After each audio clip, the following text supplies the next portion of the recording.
Hello, this is Gary Hart, and I'm demanding that you listen to InYourHeadOnline.com, or I'll send a kabuki to your house and blow your ass green. All right, we're back. Welcome to In Your Head Wrestling Radio. I am the Internet Icon, handsome Jackie Jones, along with my right-hand man. 1 inch biceps, the power goat.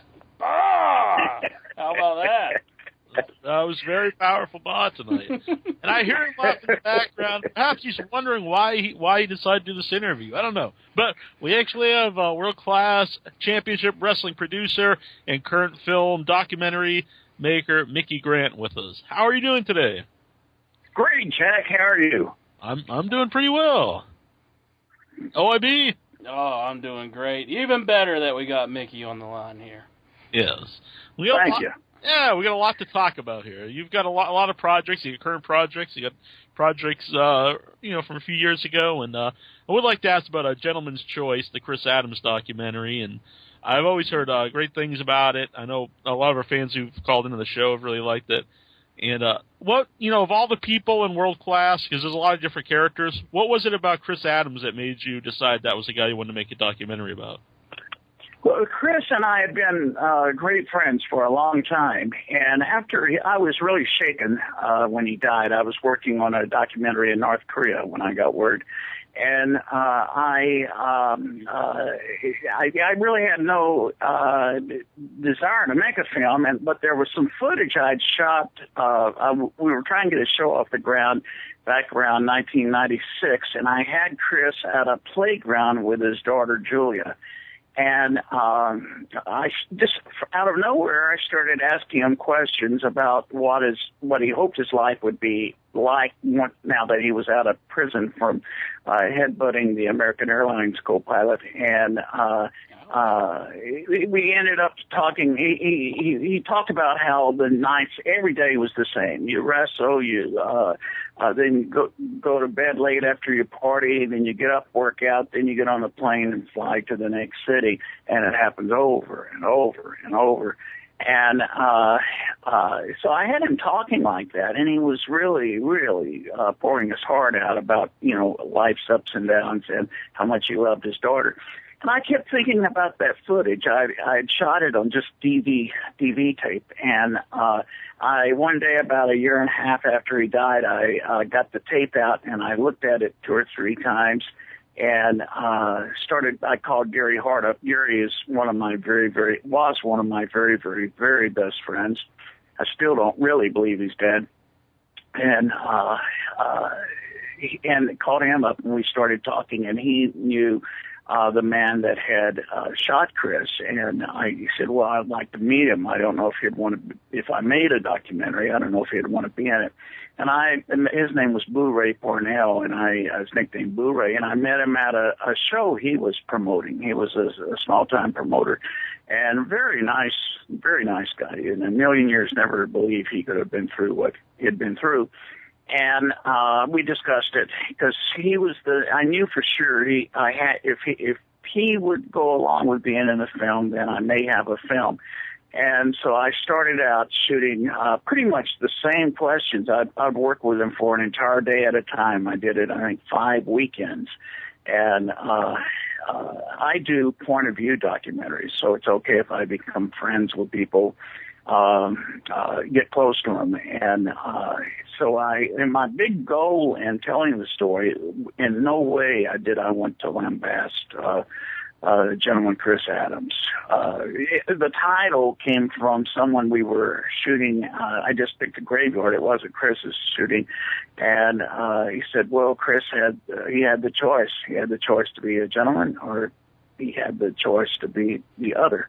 And the other had, towards the end of his life, he was geoholic. He was taking GHB, and he never gave up trying to become, have the look of Fritz Von Erich, or his former student Steve Austin. He kept trying to get that look, and the only way you can take injectable steroids is to do GHB at night. And GHB is more addictive than heroin, and it just completely wore Chris out. I appreciate you mentioning the film. It's at Amazon Video on Demand, so you can see it immediately, or even buy it to keep on your hard drive, and also the DVD's available there too. Mm-hmm. But what I'm excited about today as well is Fighting Spirit Magazine is having their issue party tonight, and to me that is the best magazine in wrestling, and I sure wish we had it when I was doing my show. Brian Elliott does a mind-boggling job, and he's written a 4-page story in it about my latest film, which I've been shooting in Libya. I became very close to the Libyan rebels many years before the rebellion happened when I was doing another film. And any of these projects, World Class Championship Wrestling, Gentleman Chris Adams, the Coochie Tunnels, on YouTube you'll find a lot of my older films. It's all about the same thing, doing a really, first-class, well-told story and, presenting it with quality, with class. And that's what's happened in wrestling. Everything, like your radio show, Jack, everything that works is not easy. Mm-hmm. Now, how did you get involved in this? Because, people are listening and they know you from wrestling, and then to hear that you've been doing a documentary about Libya, they would probably, how did you get from one to the other? Well, yeah, from wrestling, I'd always been involved in documentary. I graduated from SMU in Dallas in 1971, and my first feature-length documentary was about a hippie riot that took place at Lee Park. Right when I graduated, and it was called Stoney's Greatest Hit. I lost $10,000. It took me a year to pay the film lab, but I've always been doing documentaries, and from there I eventually ended up living in Taiwan and learning to speak Mandarin Chinese, and I did quite a few documentaries about Chinese culture.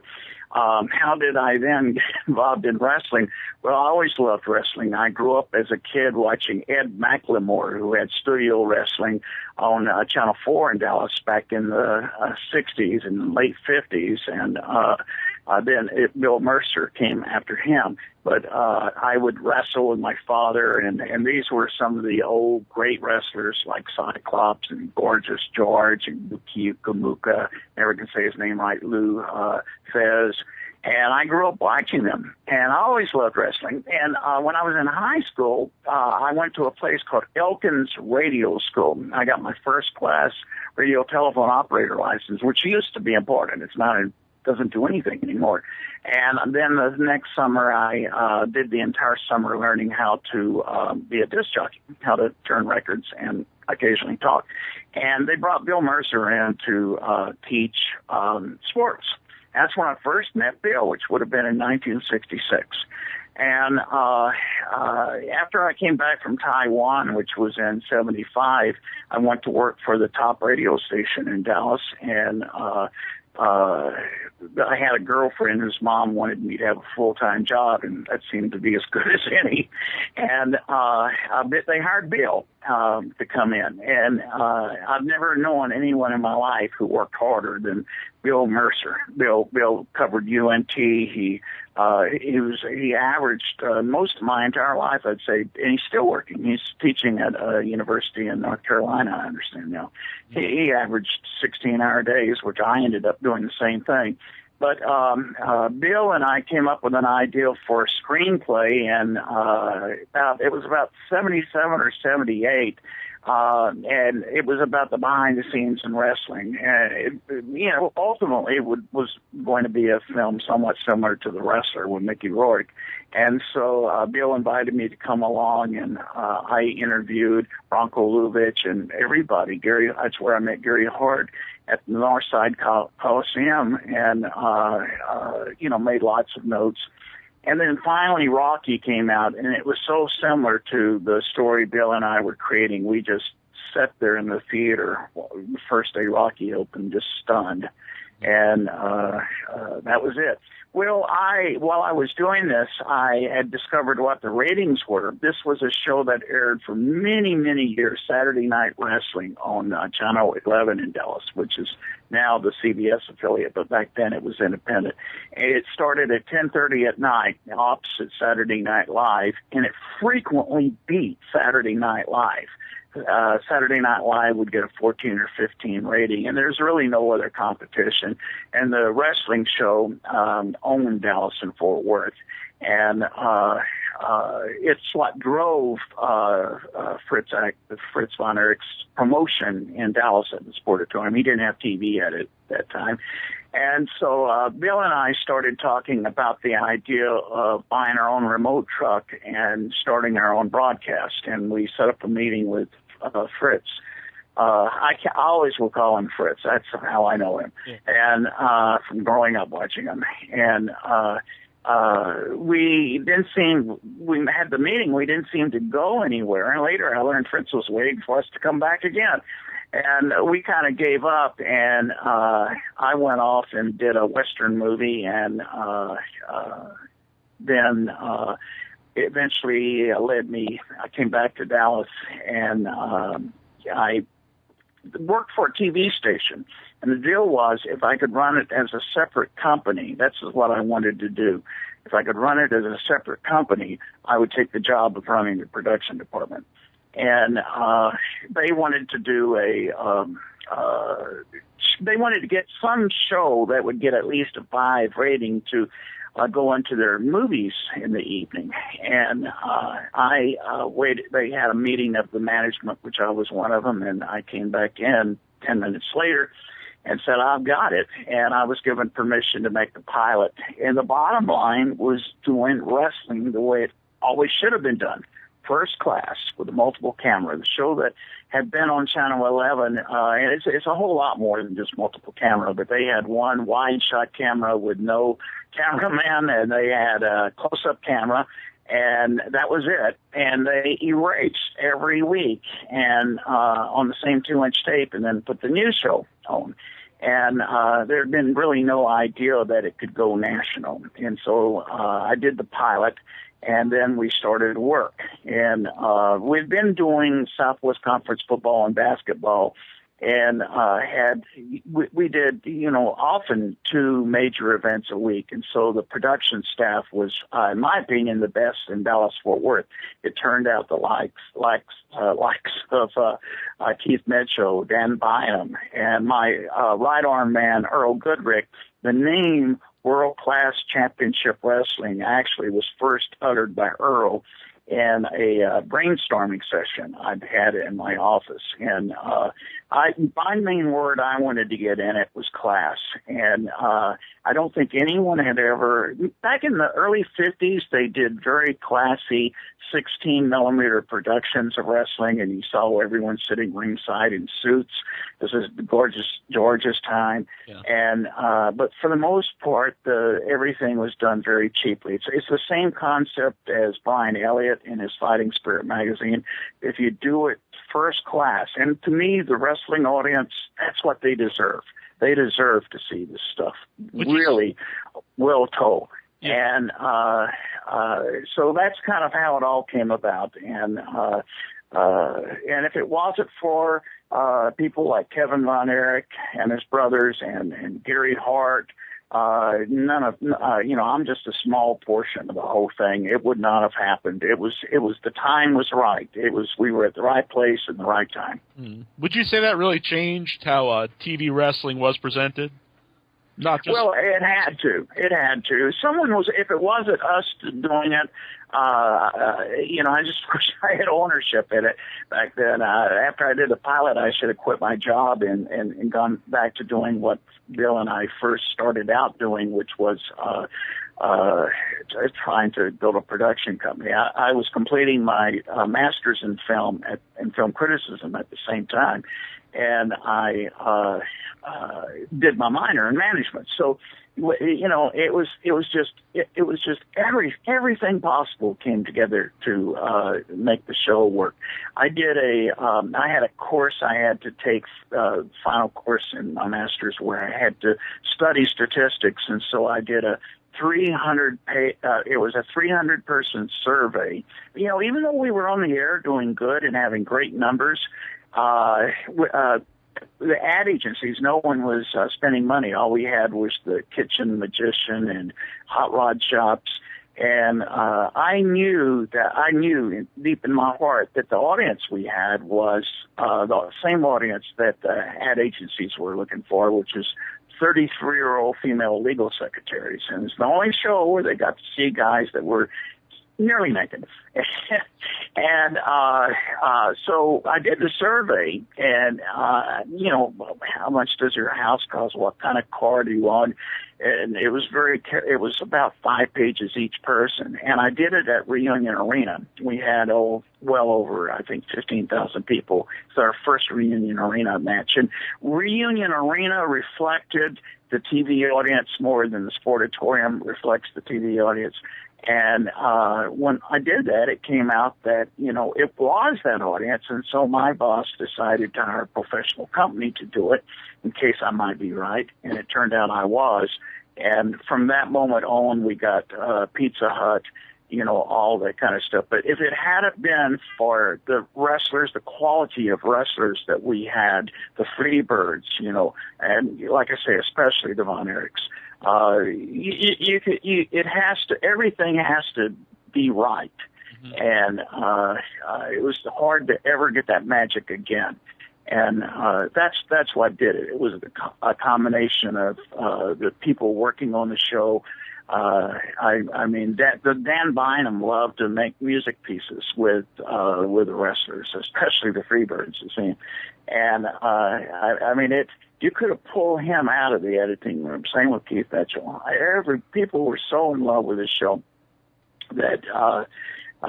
You know, I rarely, after all the years, I've been in this business over 40 years, and I rarely see shows where everyone becomes so, Mike Balancic, where people become so dedicated to the show, yeah. You know, and, I miss that today. I don't always see that in, wrestling that's on the air today. Mm-hmm. There's something I wanted to bring up because you mentioned about, changing how you film the show, where you'd have multiple cameras and you'd have up close shots. And I know when we had Jackie Crockett on years ago, yeah. He mentioned something which I never noticed at the time, and now I really can't not notice it. And he said about on current wrestling, if you're watching Raw, every time there's impact, the camera cuts away and you don't actually see the impact. And since he told me that, every time I watch it, I notice that for if they'll throw a guy into the corner, they'll cut away so you don't see him hitting the turnbuckle. Or in a punch, they'll cut away so you don't actually see the punch. But back then, you really did see it. Now, did they have to change the way they wrestled? So No, well, maybe to a slight degree, but that's Crockett, okay? What happened with us was the reverse. You know, people really did get hit. I mean, we didn't, you know, if we cut away, it was an accident that we cut away. Mm-hmm. I put PZM microphones under the mats. That's why you see a guy with a shotgun going around. Before we did this, we did Don King Boxing. I was the only production company that had approximately nearly a 50% black crew. And so he liked working with us. And so I learned how they did the audio, and to me, it's extremely important to get that impact, to hear it and to see it. And if there was a wrestler who wasn't capable of that, they didn't last too long, and there were plenty that might not have been capable of that. There's explosive sounds when you look back at the episodes, especially if you watch it today with a good sound system turned up loud. So it was, my impression is what we did is opposite what Crockett was saying, and also opposite for the most part what I see today. Mm-hmm. Now, you mentioned, the Freebirds and the Von Erichs and, Chris Adams at the time.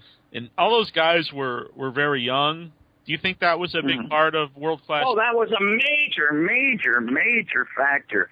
It was, and it was also combine it with Gary working with him, Gary Hart working with him. It was, the amount of punishment. Most people didn't realize they box. One of my favorite people in my entire life is Kevin Von Erich. And he certainly pays a lot of dues today, talking about seeing the impact. I don't think people would be very happy, especially the wrestlers, if we cut away on the impact, because it was awesome. And because they were young, and were capable of really fighting hard in the ring.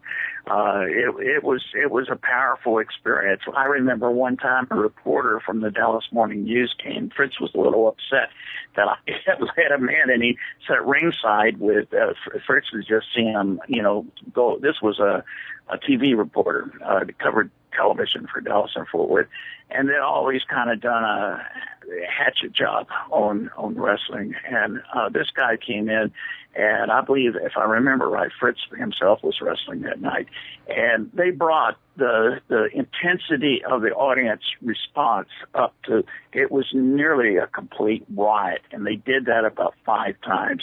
And this guy you could see, was physically scared. He was sitting right next to Bill Mercer. There could be the reunion arenas right near where the Sportatorium used to be. And you could go by a major KISS concert or something and not hear the audience. If you drove by on a Friday night on I-35, you actually could hear the crowd at the Sportatorium. It was only held 4,000 people, and the other place held about 20,000. But answering your question, the youth was a very, very big factor, but also the abilities like Kabuki. Kabuki did not look like anyone who Vince McMahon would have on his show today. When Kevin, if I remember, I always hate telling somebody else's story. Kevin tells it better than me. When he first met Kabuki, Kabuki had this pot belly, and he looked at Kabuki and said, "Kabuki, you better go back to Japan and lift some weights, work out." And he said, "Give me chance, Kevin, give me chance," And Kabuki could do a backflip from a standing position and land on his feet. I have no idea how he was able to do that. They all had just tremendous abilities, but the drama, the great ones like Ric Flair, when you look at the ability to, just be a bigger than life character. Rick grew up with his parents ran the Guthrie Theater in Minneapolis. He grew up understanding the power of good and bad. And we had my mind's gone blank. What's her name? Sunshine. We had with the Freebirds a girl named Sunshine one time, and she was a ballet, and she was crooked behind the scenes. The audience saw it, but the referees didn't see it. And I mean, that became like the big story in all of Dallas, at law firms, everywhere you go, around the water coolers on Monday morning. She became so powerful. A lot of telling the story, too, is getting away from the ring. We had the good guys, the Von Erich's Forum. We had Mansions. We had Armand Hussein's Learjet. We had, and we shot with reverse camera positions, and you can't just go shoot this stuff with a wide shot. And the audience buy it. We really worked hard, went way out of the way to do a first-class job. And that's what I think made the show. That combined with the tremendous efforts by all the wrestlers, it was such a special time. When you have people like Gary Hart and Fritz Von Erich who have been in wrestling for a long time, and they see something like that where you're doing like you're filming something in a mansion or outside, What did they think of that? Or what? Oh, that's a good question. Well, when I first did it, one time I was doing a thing with, H&H Enterprises, and I left one of the cameras on to run after Bill Mercer had been rudely kicked out of their office. And Fritz told me, Mickey, no one would leave the camera in the office like that. And I said, but Fritz, it makes the scene work, And, so there was some tension about that. Bottom line is that it worked, and we, wrestling fans were happy, and I think we told a better story. And no matter what, real life, the story of the missing airplane, you name it, how you tell the story, that's not faking it or anything. You can tell the story in a very boring way, or you can do it in a very exciting manner to where you're selling newspapers. Where it's same with me telling the story of the Libyan revolution. I could tell it like CNN would, or I can tell it the way it was when I would travel with these people with next to no weapons into a gigantic roadside battle with people that were well armed. If you tell the story right, you're going to have people on the edge of their seat listening to it and trying to understand it.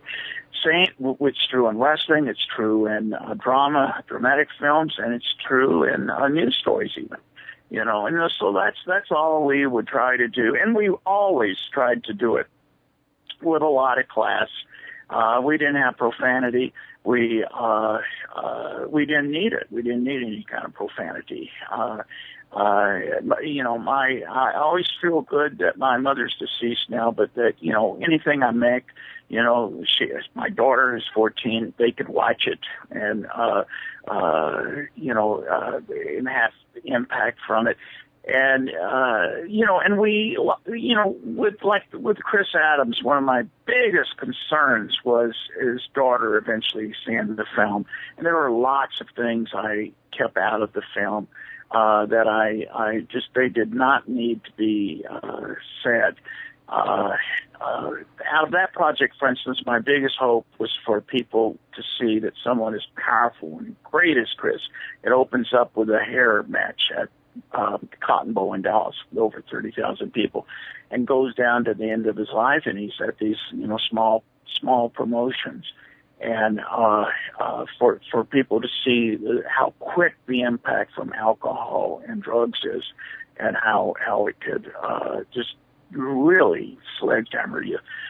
That's what, achieving something like that, that's what's important to me. And doing it with dignity. I don't think in any way, unless you barely watch the film, you got to watch everything that's in it. Nothing was done to, humiliate Chris. Our bad guys work so well in world-class championship wrestling, and much of the reason why was we told their side of the story. It wasn't one-sided. And so when we had led up to a big conclusion, usually with something at the Texas Stadium or whatnot, there would be fans on both sides, and I think that's what you've got to do, but you got to do it well. Mm-hmm. You think that's when that started to change a little bit, where the crowds did start to not all cheer for the bad guy, but there would be people that did, like the bad guys as well? Yeah, exactly. And I think it started with our show. I don't think anyone had really given enough of the storyline. They'd written enough of a textured, shades of gray storyline, before. And I think I have part of doing this thing right is having respect for the wrestling audience, and I think some people today just don't have enough respect for the wrestling audience. I find wrestling audiences comes in all shapes and sizes, lawyers, judges, you name it, and professors, non-professors, truck drivers, but whoever they are, you've got to give them they're connoisseurs of a good storyline. I have a respect for the I'm a working person. I run my own camera these days. I do the editing. I haul all the equipment, and I've got a horrible back to prove it. You know, I respect hardworking people, and I believe that they want a good story. They want something like this. Mm-hmm. You know. Is that's how you've always seen wrestling? It's storytelling, the class. It is storytelling. Yes. Yeah, and these guys and ladies, these guys deserve. They work so hard in the ring. They deserve to be presented well, you know. And whatever is happening with the story of grudge matches, you name it, what's going on. It's got to be presented right. It can't just be two people having a hissy fit ringside, and and I so often see that's what it's often become today. Mm-hmm. Do you still watch wrestling? Yeah, well, not as much as I'd like. In fact, I was watching. Libyans are wrestling fans, believe it or not. Really? One day I mentioned it was late at night to a friend I was working with in Tripoli, and Kevin Von Erich, and he immediately started talking about our old show.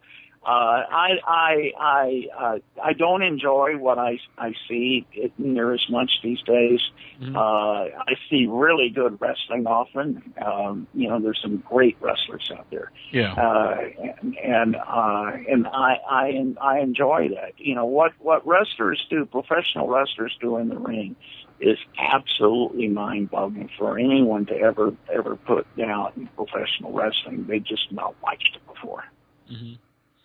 You mentioned Libyans love wrestling. I remember, I think it might have been Israel when World Class did like a tour there once, and it did really well.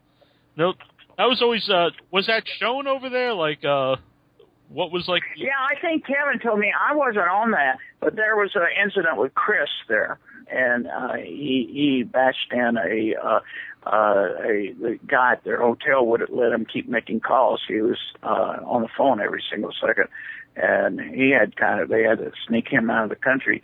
But it was unbelievable. They had 5,000 people to greet them at the airport. Oh. You know, no one was expecting this. Bill was telling me a story a few years ago. He was at the Dallas-Fort Worth airport, and a man came up to him asking him what was wrong with him. Bill said, "What do you mean?" Well, the man had seen reruns of our show from, 20 years earlier, and now he's seeing Bill in his 80s, and, he's assumed Bill must be sick.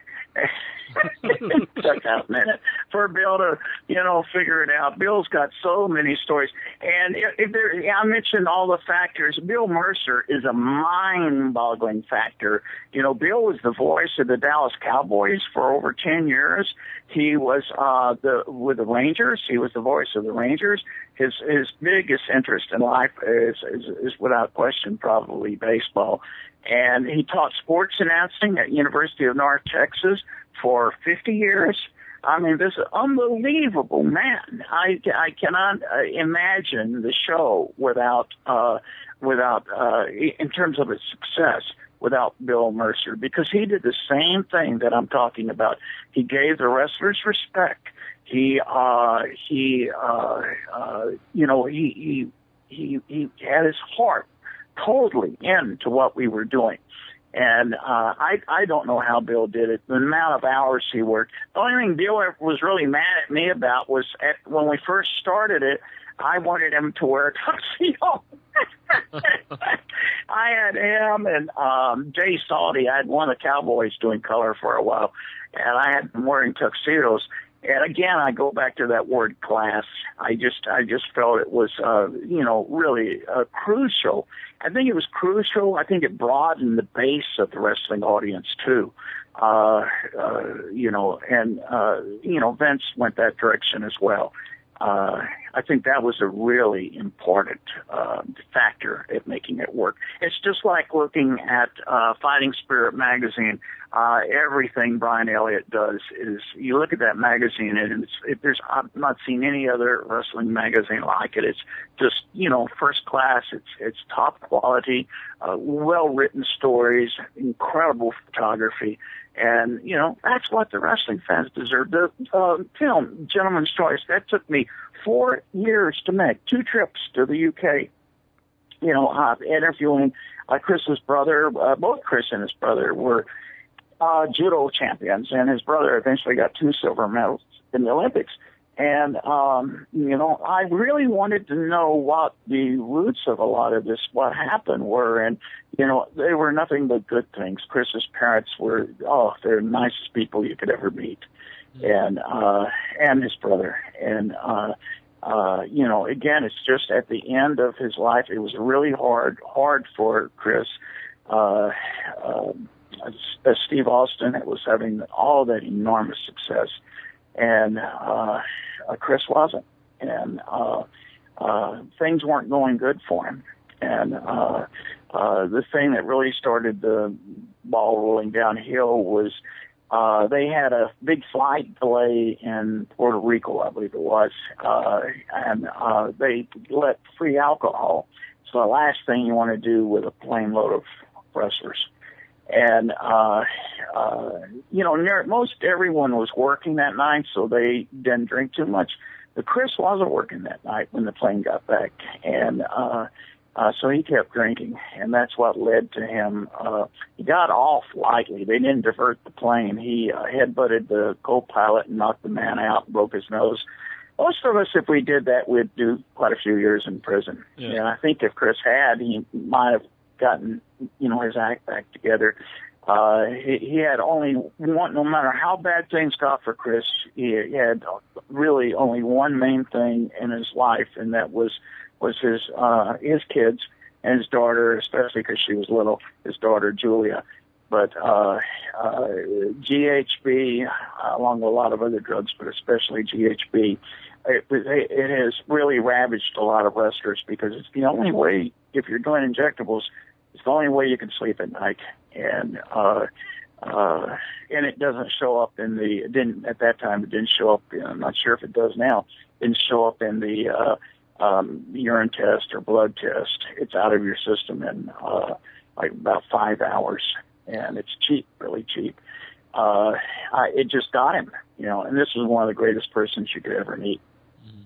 You mentioned about Steve Austin, and we talked about earlier about most of the guys were very young when World Class was really big, and so Chris Adams would have been relatively young when he trained Austin. Now, do you think part of, if he would have been an older guy and his career would have been over, and he trained this guy and he became a big star? Do you think that would have been different than training a guy when you're still in the peak? Oh man, perfect statement. You're exactly right. Jeannie, his British wife, she's a wonderful woman, and she ended up later becoming married to Steve. If I remember right, I don't know if I got this full story, but it was some kind of argument over $100 or something. It's in one of the outtakes. I shoot so much footage for that film. I probably shot, 100 hours. And you see somebody who's in it for sometimes 2 minutes. There's probably 20 hours shot. The Jeannie was wonderful, and I think really contributed well to the film. I used to tell Jeannie my worry was that I wanted people to know that I loved Chris when they saw the film. And right after she viewed it her first time, she emailed me immediately and said I was successful. That was aware. She said people should be aware. But you're right. I think if Chris had been a lot older, I taped an interview. I taped a commercial for Chris at Six Flags Mall in Dallas one time in the parking lot. He had a wrestling school, the one that Steve trained in. Mm-hmm. And Chris was a fantastic trainer. I'd say a lot because of his judo background. I did a lengthy segment with him training people. And in fact, that particular day, one guy broke his leg, you know, in training.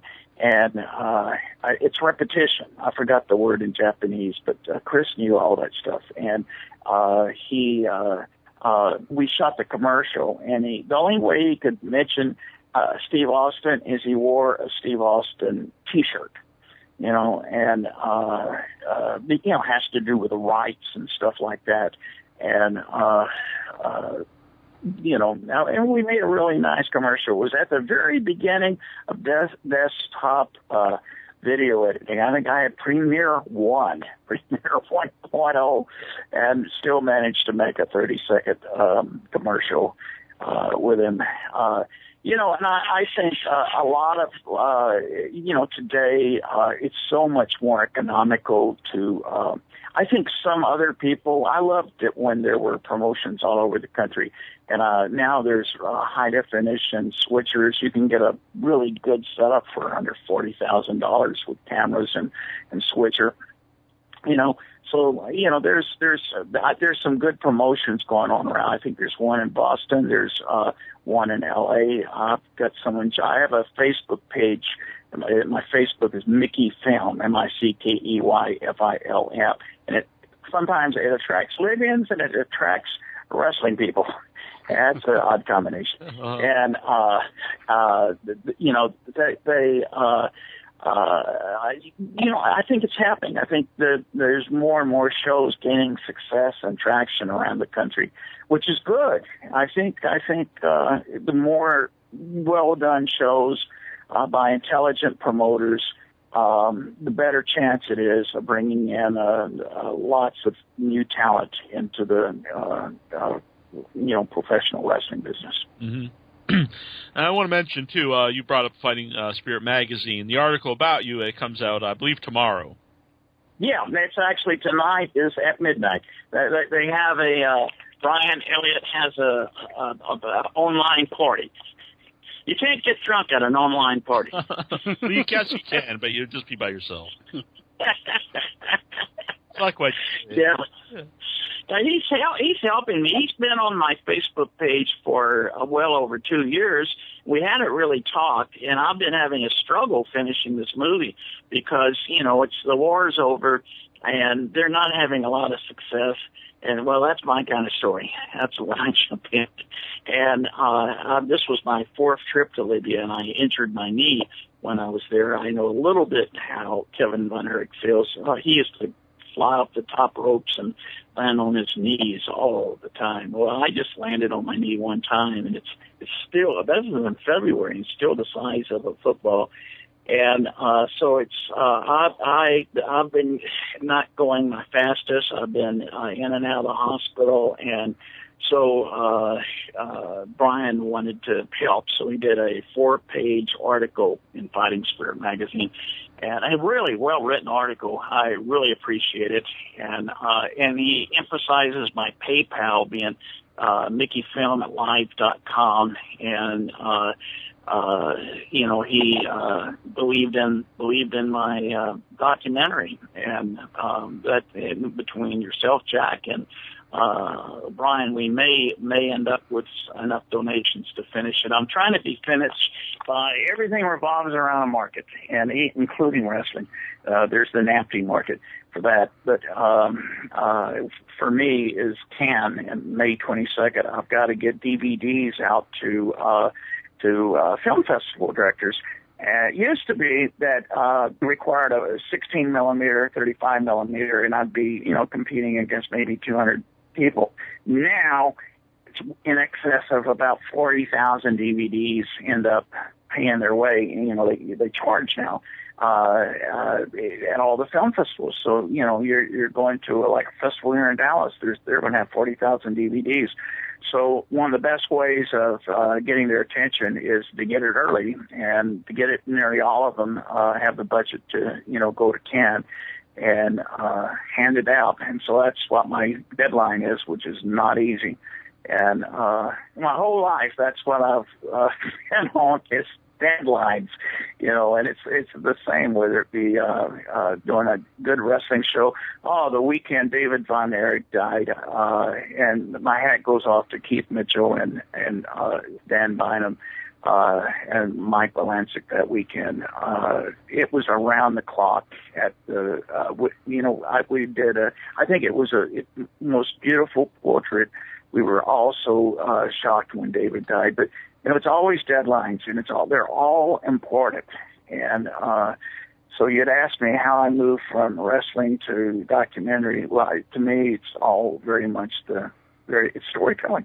That's what radio's about. That's what Fighting Spirit Magazine's Brian Elliott's about, and storytelling, and doing it with class, and doing it extremely well. If you do that, eventually the numbers, the ratings, you're going to get noticed. Mm-hmm. They just recently on the WWE Network, they have that match up there. When Kerry Von Erich wins the title from Ric Flair at the David Von Erich Memorial, but they didn't show all the weeks of which is very strange on the network. Is I don't know if you know this enough, but they don't show the TV in order. They'll show like I've noticed that. Yeah, like so you kind of lose the drama of if you just go into a match cold, you're not gonna have the dramas if you watch the build up to that match. Yeah, well, the build up was just as important. I mean, not just as important. That's the story. Mm-hmm. And I think that's kind of gotten lost these days. There's so many shows. They have so many shows on, and it gets confusing. We were lucky. It was pretty much just us. And we ended up on over 80 stations and 23 countries. And we just, our show was it. And, something that really bothers me, mentioned the WWE, I think it was funded, in fact, by Vince McMahon, but a North Carolina professor did a 1-hour show on the history of wrestling, on the moving into the era of the WWE. And, the funny thing is, we're not even mentioned. And Fritz is mentioned for, I think, 10 seconds. Yeah. It just, when I saw that, this was a few years ago, I wondered, why would he do that?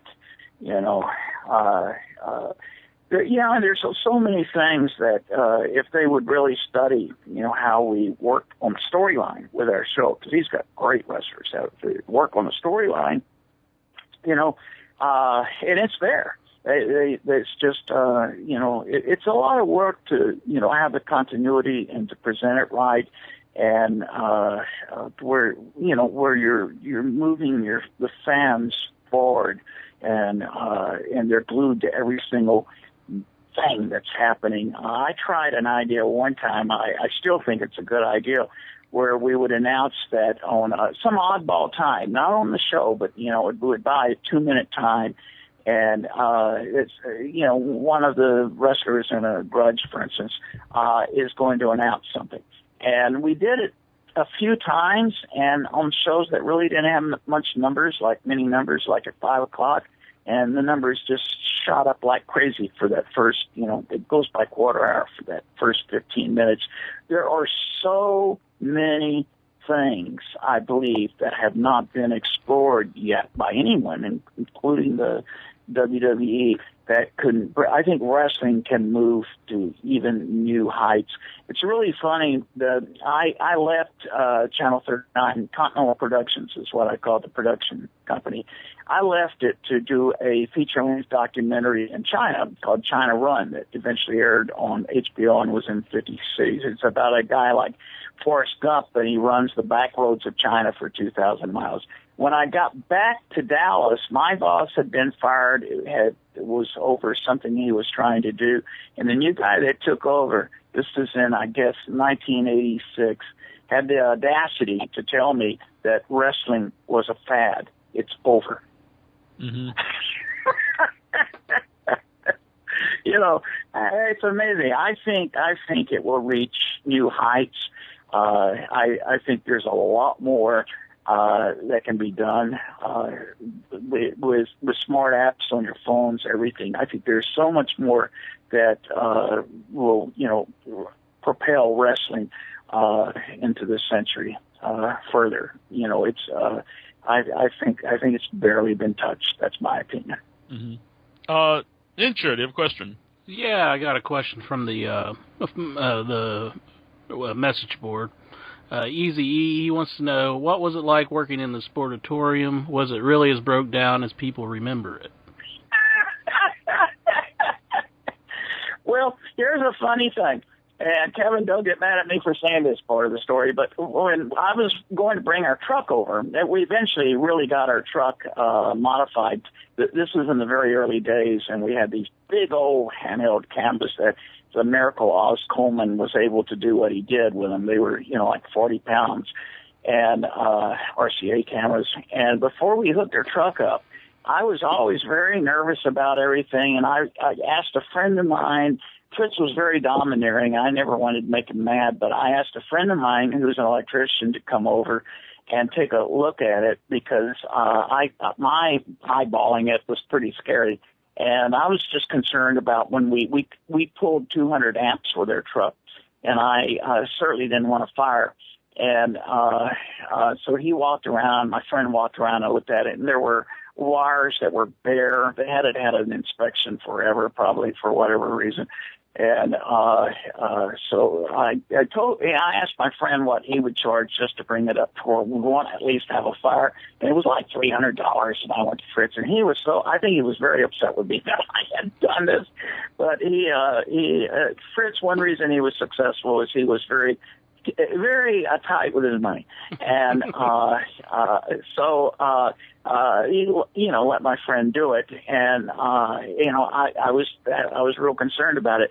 I had a catering company bring our food. It's one of my firm beliefs, and if you're doing TV production, is you feed your crew well. I grew up as a union cameraman in NABIT. And, if you slightly did anything wrong, you were fired. But when you were doing everything right, you were treated tremendously. And so we'd have candlelit dinner at the Sportatorium where the rats would be running past us, really big ones. And,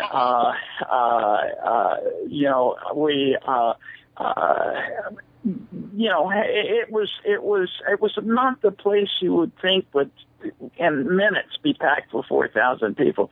People had their seats that they paid for 20 years. I mean, you could not sit in their seat. You're going to get hit. It was the only place Fritz had to deal with Heineken, I think, where he got for every dollar of beer, it went for $1. He got 50 cents. It was the only place where you could go with a straight face to the concession stand and buy a case of beer and put it over your shoulder and carry it back to your seat. People got their money's worth at the Sportatorium. I've never seen a crowd, these all of them. And I knew quite a few people that were really wealthy too that were fans over the years. I eventually found out, what they did.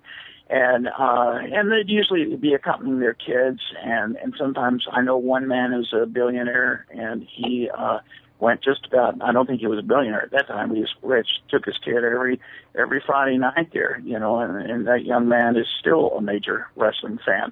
And,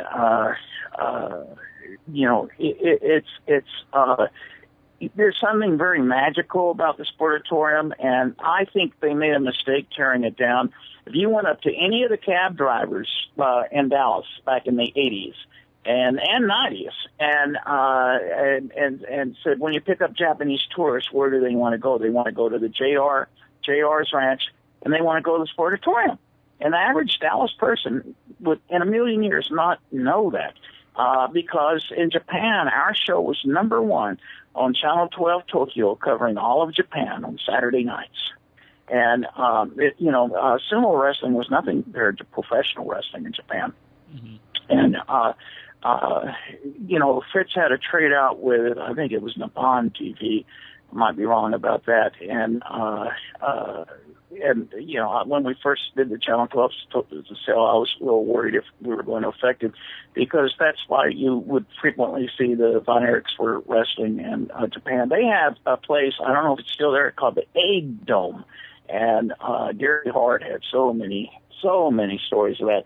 Gary is you know, people really ever got to know Gary.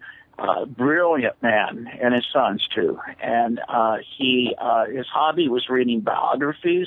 Gary was a non-BS person. He was very weighted with any expressions, word, his opinion about things. You know, when it was time to have fun, boy, he had fun. You know, but he extremely intelligent. Everybody in the Mantels, everyone involved in the wrestling was that I knew were extremely intelligent people. Mm-hmm. You know, I miss him. I miss Terry Gordy. I miss all those guys. Michael Hayes. I mean, there were just so many mind-boggling people to work with. You know, I can't stop listing their names. It was without question one of the greatest times in my life to be associated with them. We had Gary Hart on the show. I don't know, 2006 maybe 2005, and it was a great interview. And then we got to meet him in person. I think like the year after that, and he who was this? Gary Hart. Oh yeah, he did great. Yeah, he was a great guest, and we had him on the show. Then we met him like a year later at a fan fest, and he remembered being on the show, and he joked with us that he's like, "Oh, you must not like the interview since you never had me back on." And we were like, "Oh, we'd love to have you back on anytime." And at the time, he was filming, I believe, the WWE World Class documentary. I believe the other one had just come out or around. Oh yeah. Well, I'm in that one too. The one by with Brian. It's another Brian. What's his name? Heroes of World Class Championship Wrestling. Yeah. Both those documentaries, I think, are both of them do a very good job. Yeah, it's a great film. That was his first film. What's Brian's last name? I can't think of. He's up from where you are, Jack. Harrison. That was his. Yeah, that's it, Brian Harrison. It was his first film, and it's just no one could have done a better film. It's such a great film. He did a good job. Yeah. But not good. Excellent. Mm-hmm. But it was actually what reminded me of this was actually when we started the interview, you had said you never know when it's going to be your last interview, so you'd like to talk on the show. And actually, when we talked to Gary Hart, when we met him, he joked about we must not like the interview because we didn't have him back on, and we said, "Oh, we'll have you back on anytime." And we were planning on having him on later that year, and then he actually passed away, so we didn't get to have him back on. But it was nice that he did get to do that documentary, and he also did another. It was like guest booking a shoot DVD. So I thought it was he got to be out there again to like a new generation of people before he did pass away. Yeah, and he also wrote a tremendous book. I'm turning around to see where it is, and I don't think there is a better book about a professional wrestler than Gary's book. I can't see it. I'm looking at my bookshelf right now. And I'm only in 2 pages of it. There it is. That's my only thing. Playboy Gary Hart. The man that worked with Gary writing it, I guess his name is Variali, something like that. He and I talked quite a few times as they were going through different editions. Gary worked so hard on that book. It says, "My Life in Wrestling with a little help from my friends." He was a Beatles fan.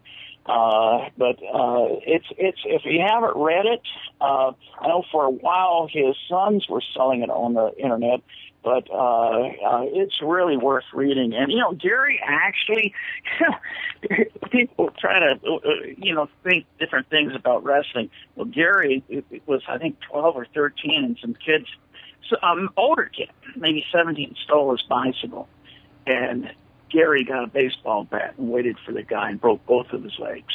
Oh. And, and this is his persona. And he actually worked for a gang collection agency in Chicago, And, Gary certainly didn't have to try to develop something, that was Gary. And that's why I say you don't BS Gary. He's, Straight Shooter. It's like just all these guys. Kevin Von Erich, you would not meet anybody more likable, more honest, more down to earth. I'm so relaxed when I'm around Kevin. Bill and Kevin and I got to go to Costa Rica 2 times. I don't know exactly why all that happened, but boy, did we have a good time. We used to sit down in the main square in San Jose, and Kevin would buy these Cuban cigars. And that's illegal. Yeah, they must have been fake Cuban cigars. And we would sit in the square there in San Jose smoking these cigars. And I shot a bunch of footage of us down there. I have absolutely no idea what we could do with that footage, but we just had a really, really good time. One time we were all 3 together, and a hurricane forced the plane to have to land in. It was like some field for drunk hearts. We had to wait out the hurricane moving away from us before we took back off. But I don't know anyone who's more, and his wife, Pam, and his kids. I mean, I can't stop when it comes to Kevin. His whole family, his mom, who's more genuine person, genuine people, So, that's such a big factor of how all this thing came together. It was perfect coming together of the people, of the technology, of storytelling, of everything in everyone's life. It was so beautiful. We got a caller on the line here, 848. Who are you, and where are you calling from? This is the son of a plumber. I'm calling from Jersey. How are you? I'm fine, thanks. You have a question for Mickey? Yeah, I just agree. I'm glad I caught you, Mickey. I agree with you about Gary Hart's book. I refer to it as the encyclopedia of wrestling books. Oh, good. It was a great read, and I, from what I understand, it's a hard get now. So, but I can hardly believe it. I even called and left him a message after I found it out, because I thought, he had done, knowing Gary, he had done that on purpose, and his sons overheard my message. But it was too big a shocker. I was going to a Chinese restaurant with him, like that's across the street from where he lived, a couple of days later, and it was a sudden. It was. I don't think there had been any history of heart problem or anything. It's just boom. Yeah. I understood. I got. He didn't put himself over so much as a booker, I thought. Like, even in his later days, the people that he took to and took under his wing, he really did, go through the whole explaining process about how he would book a territory with 3 towns running. I just thought that was really cool, Yeah, he did that. You're right. He shared the info, and anyway, I'll kick back and listen. Thanks for taking. Oh, well, thank you for calling. Thank you. Take care. Chris was that way too. Chris, I don't know of a harder job, and I've heard Gary say this, than being an independent booker. And Chris was very good at that. And it's a really hard life. But like I say, with a lot of the new technology, especially with switchers, to where you can switch and you can feed a signal on, stream it. YouTube soon is going to start where you can make money streaming. And you can already do that on Vimeo. And so that's part of the reason I don't think we haven't seen anything yet. I think there's going to be a rise of promotions across the country, and I think the creativity and the use of the technology is going to be such that it's going to give Vince McMahon a real run for his money, because there's a lot of talent and a lot of creative people all over this country. Mm-hmm. Now, you doing the WWE doing the network, because some people said that could actually change, TV, and I don't know if you see the numbers, but a lot less people have bought it than they thought would. And some of the cable companies have dropped their pay-per-views because it was like a breach of their contract. Do you think in the in the long run, this network will be a success, or do you think it? I don't know about their network. I just think I know maybe a little about wrestling. I think wrestling will be a success. Yeah. If you have repetitive storylines, and if you don't have your fans sitting on the edge of their seats wondering what's going to happen next week, you're not going to have a market. Too many people have done that. Major American networks, you name it. If you don't really, like I was saying with film festivals, including raising money for my films. If you are, it was 200 films I compete against back in the 90s. Now, because they allow DVDs to enter, I'm competing against 40,000, DVDs. So you send it in as a DVD now. And I think the same thing's going to happen with, what's going on with Vince McMahon. I know great promotion in Boston. I think they're on my Facebook, and then there's one in Los Angeles that's really doing good right now.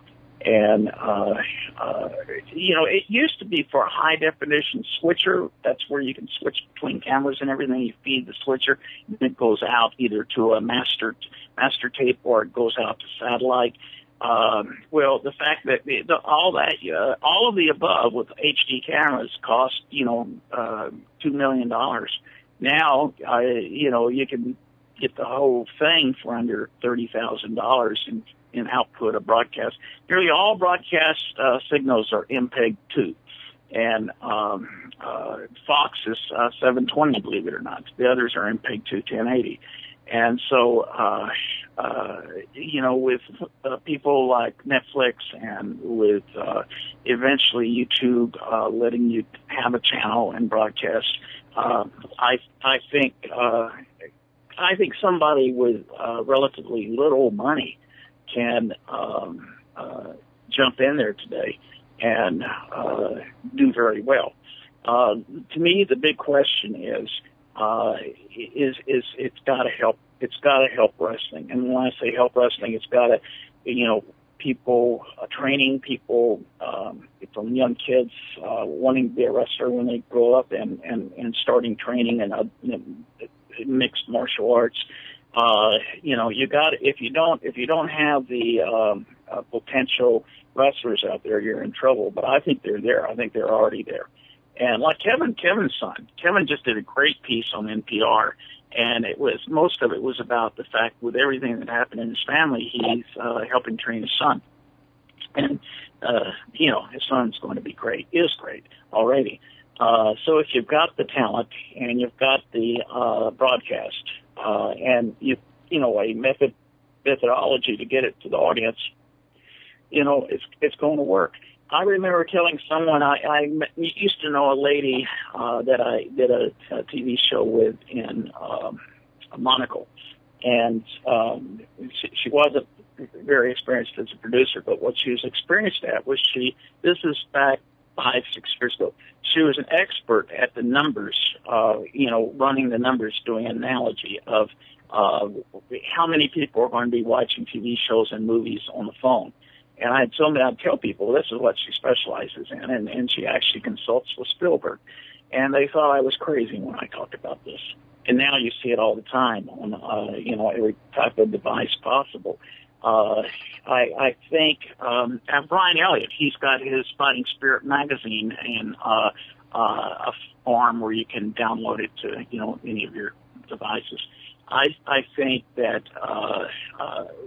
a handful of people will probably come about who turn wrestling upside down, inside out, and rebirth it to where it is exciting, where the bandwidth, people are fighting for the bandwidth.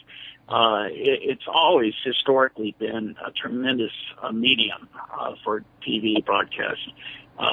In broadcasters, I've found have always fought against it. I don't know why, but like I said, then the buyers, when we first got our show going, we were up to maybe show number 40 or 50 before I did the survey for my master's degree, and all of us, everyone I was working there, Keith, Dan, everyone, because everyone they knew that we knew that the upscale audience which at that time was like a 33-year-old female legal secretary, was watching our show.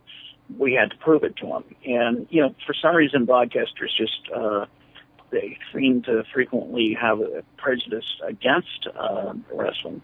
I think wrestling actually invented reality TV, too. I should add that. Reality TV, how they would shoot it, is much more the way we used to do our show. But I think it's there. And, it just takes bigger-than-life personalities. It takes people like the Von Erichs and like Kevin's son. And, it would take off. I'll say something, a crazy thing. Trying to make a show like what I was just talking about, and doing my new film, Burning Green, to me, they're both just as enjoyable. One is about a tremendous, passionate people who overthrew a dictator who was impossible to overthrow. That sounds like a whole lot of our scenarios. They are, these Libyan people are more realer than life. And, I just love storytelling. And, I find that universities, you can go all the way through getting your film degree, and oftentimes, hardly. One time I wrote a paper. I was the About.com filmmaking guy for a few years, and I wrote one of the little articles I had on it. The secret of screenwriting: story. It's all three of those. And I think a whole lot of what happens in our schools turn out people who end up working doing television and wrestling and all that. There's just not near enough emphasis on getting the story right. If you got the story right, you're going to have, and this can be a story from reality, like my film Burning Green. You're going to have the audience sitting on the edge of the seat, trying to wonder what's going to happen next. That's what I struggle with every day. I've never found it easy to easily tell a story. It's a lot of work.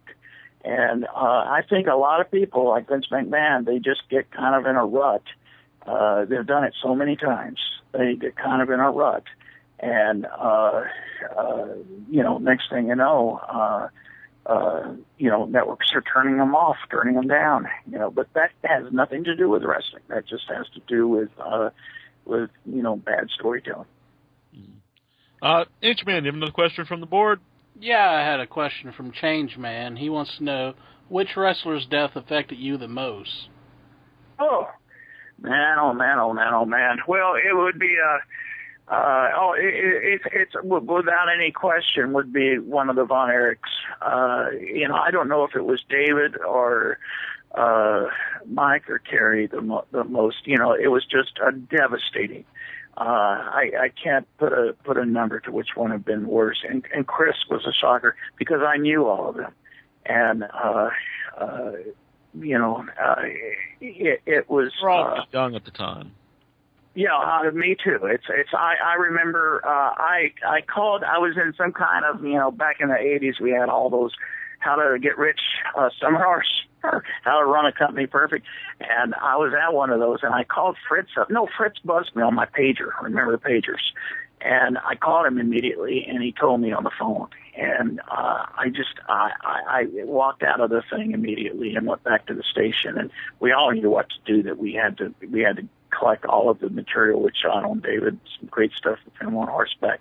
And it lasted. I don't think anyone slept for over 2.5 days. It was just impossible to believe that had happened. And same with all the Von Erichs. Chris was, I think just about anyone who was close to him would say he was on the rebound. He was on the rebound, and he was really trying to. He had a new marriage, and he was really trying to get himself together spiritually, and he had a lot of support from his new wife, and that was a really, really big surprise. It's stunning the number of wrestlers. When Chris died, someone wrote an article about it included over 50 top professional wrestlers dying before they were 50 years old. And you know, and it was amazing. And I got interested in trying to look at. I never was able to statistically be successful, but how many people were doing things like GHB. If you don't know what GHB is, it's the date rape drug, but it lets you sleep. You know, if you're changing hat sizes, changing glove sizes while you sleep at night or attempt to sleep at night, you're not going to sleep. And the problem is people the next morning they'll take this stuff, and it's liquid, and it's for like $20, you'll get 5 hits out of it. And they feel great, but the problem is next thing you know, you're doing nine of the little cups a day of it, and you know, you're out of your mind. I wonder how many possibly were involved in with GHB. It became popular at the WCW in what the year, I guess 79, I think. In fact, Chris was there with Benoit, and you know, you go on a lot of hearsay, so you know, I don't know anything for sure, but it was real popular because it didn't show up in the drug test. Mm-hmm. Now, you know, a Warrior just passed away, and did you around him at all when he was the Dingo Warrior? No. Yeah. Oh, yeah. He also had another name back then. We would shoot promotional tapes for Fritz on Friday. He was in many of our episodes, but I'd see him more than ever on Friday mornings, which have usually the station lobby would be full of about 40 wrestling stars, and you know, Fritz would call them in for them shooting their promo. He had everyone on the road. I think Kevin told me one time they fought an average of 8 times a week, you know, twice on Sundays. Mm-hmm. You know, I don't know what the findings were with him. It came out it was a massive heart attack. Yeah. But well, that's sad. Yeah, that's sad. Yeah, because he was just having a good resurgence. You know, like Gary. It was very odd. It was weird timing. I mean, he hadn't been in WWE for 18 years, and he came back and apparently made peace with Vince McMahon and, you know, a bunch of different wrestlers he hadn't talked to, and first time, you know, out doing a promo in front of all the fans and whatnot, and then a day later he passed away. Yeah, wow. Well, I don't know whichever sport gets more exposure when someone dies than wrestling. It seems every death gets tremendous amount of exposure, but that's a sad way for wrestling to get exposure. Yeah. I believe that you know, I think everyone is more cautious. I know Kevin won't go in the ring again. He's had 3 concussions. I think people are much more educated about the dangers, and you know, and so I think in terms of looking at the future of wrestling, will it be safer? Probably in terms of things like concussions. I think that it's been a national learning exercise, and just like American football has been, and you know, I'm an optimistic person. Yeah. You know, and people will sit there, why are you so optimistic about Libya? All we hear is bad stuff every day. I said, well, you don't know the Libyans I know. You know, they've had a dictator for 42 years. They're going to get themselves together, and they're doing actually a pretty good job of it. It's not easy. And just about everything I've found in life, any stories I've been involved with, wars, Vietnam, I've done 2 films there, you know, nothing comes easy. Mm-hmm. Who wrote that song? Matt from the chat room, he actually had a question. He wanted to know which do you feel like you enjoy filming on better, digital or film? Oh, that's a real good question. Well, I'm a film person, but digital today is tremendous. They just had the NAB show in Las Vegas, and there's some cameras out now for like $6,000 that they are just as good as 35 millimeter. One of the biggest problems with digital is unless you use the right filters, it nearly shows the skin too clearly. It blemishes everything. You know, I don't even hardly think of it as digital anymore. It is digital, but you know, it's just you have these big CMOS cameras. Like both of mine I'm shooting with right now are 16 megapixels. It's a tremendous picture at 60p progressive. And the cameras I'm talking about that are just now coming out are 2024. And they shoot 4K. The new thing is going to be 4K. 4K takes up tremendous amount of bandwidth. Obviously, it's better than twice as good as HD. And they're selling the TVs now. Sony's got one for about $5,000. But you know, in about 3 years, those will probably drop down to, you know, like 2,000 or so. And you would think, how could that be much better? Well, you got to see one. You know, they're incredible. A lot of people in the industry really thought things were going to move towards 3D. 3D's problematic. It's really difficult to do it right. I mean, you can't use a cheap camera and get 3D right. You can take a 2D show and convert it to 3D, and it's not too bad if the master was shot well. But you know, I was talking about how you can broadcast so economically today with the system. But you have to look at the bottom line of what's actually coming down the pike or being broadcast on the satellite. And I said it's MPEG-2, you know, 1080. You know, there have been great digital cameras out for the last 5-6 years, low cost, that can do that. But what's really good now is the switchers can handle it. I mean, you literally have a switcher with monitors and everything. It's all opens up like a suitcase, and you know, it's tremendous. So, you know, I look at that combined with the amount of wrestling talent that's out there, and the fact there's new avenues that are opening up, like YouTube paid and Netflix. Already Vimeo's got it. And you develop your own channel on the internet without any real upfront cost, and you share the revenue. Effectively, you're sharing the revenue. And so the potential for people from out of the blue to jump into the game is outrageously good. I don't know if you want to talk about this, but for someone who does their own videos and does their own editing, what kind of things for someone who would do it at home, like if they could do it, you know, within like a budget, what kind of computer editing do you think they would use? Well, you want to generally, I suggest Apple, and you want to go with a Mac Pro, and you want to have, in my opinion, at least 16 gigabytes of RAM. And I do both Avid Media Composer 7.2 now, I guess it's at. And what I've been slowly switching to is Adobe Premiere CC.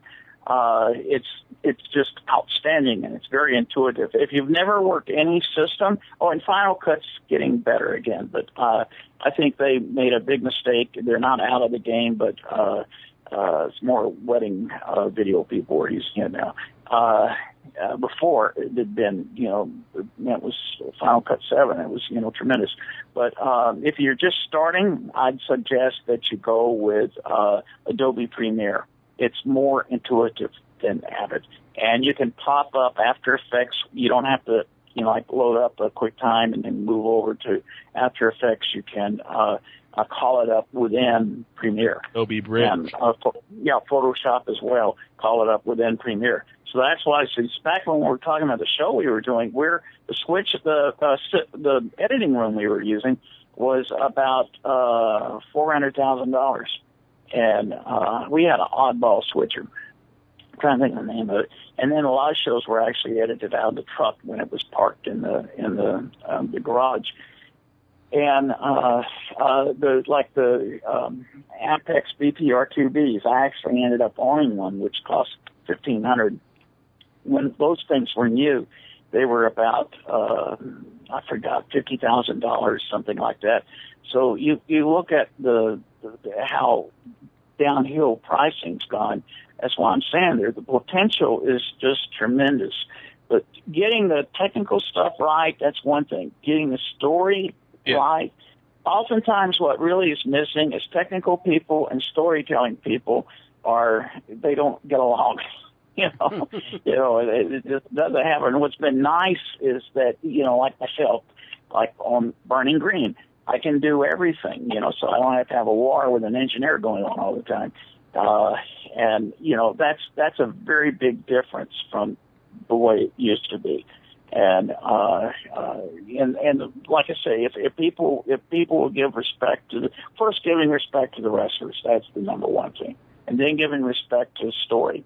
And that applies in football, basketball, anything, But what attracts people to athletes is their story, And oftentimes I don't think even sportscasters don't get that. People get so full of themselves that they don't really necessarily realize what's, making their numbers tick. Mm-hmm. Let's see, we got Shaheen is on the line. Shaheen, do you have a question? I'm just listening, man. I'm too young for a class. I'm an old guy. But hey, while I'm on here, I just want to, I'm not from Libya, but I am from Iran, so I can kind of relate to I grew up in war, so I appreciate what he's trying to do, and inform people that people over there in third world countries that we're not some crazy people or anything like that, like we're portrayed right. to be. So I do appreciate that. But as far as world class, I'm just observing. And just soaking all the information in. This, I'm only 26, so I'm glad you called. Yeah. As a group of people, the Libyan people are absolutely mind-boggling. And I was there during Gaddafi. I did another film there called Injection. And, the idea that they could overthrow this guy, they had no weapons, they didn't have anything. How are they going to do that? And boy, did they pay for it with blood. Just unbelievably intense battles, one after another.